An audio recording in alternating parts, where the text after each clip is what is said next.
চাল ডাল যা কিছু আছে সবকিছু পানিতে ভেসে যাচ্ছে। নাই, ল্যাট্রিন নাই, খুব কষ্টে আছি আমরা। বন্যার পানিতে ভেসে যাচ্ছে মানুষের স্বপ্ন, কাঁদছে সিলেট, সুনামগঞ্জ, ফেনী। কালকে ঈদ।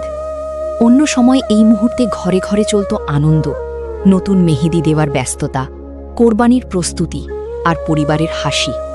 কিন্তু এবার সেই আনন্দ কেড়ে নিয়েছে বন্যার পানি। সিলেট, সুনামগঞ্জ ও ফেনী সহ দেশের বিভিন্ন এলাকায় হঠাৎ করেই পানি ঢুকে পড়েছে মানুষের ঘরবাড়িতে।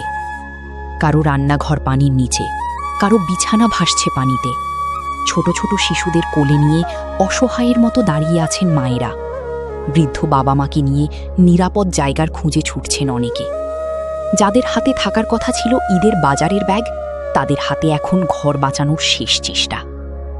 একজন বন্যা কবলিত বাসিন্দা কান্না জড়িত কণ্ঠে বলেন, ঈদ করব কিভাবে? ঘরই তো পানির নিচে।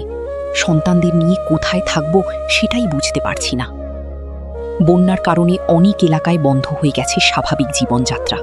খাবারের সংকট দেখা দিয়েছে, বিশুদ্ধ পানির অভাবে বাড়ছে দুর্ভোগ। দিনমজুর পরিবারগুলো সবচেয়ে বেশি কষ্টে পড়েছে। কাজ নেই, আয় নেই, সামনে ঈদ, সব মিলিয়ে যেন অসহায় এক বাস্তবতা।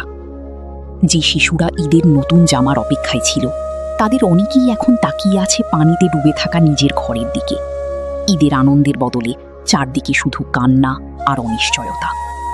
মানুষ এখন আর ঈদের স্বপ্ন দেখছে না, শুধু চাইছে পানি কমুক, পরিবারটাকে নিয়ে আবার নিজের ঘরে ফিরতে পারুক।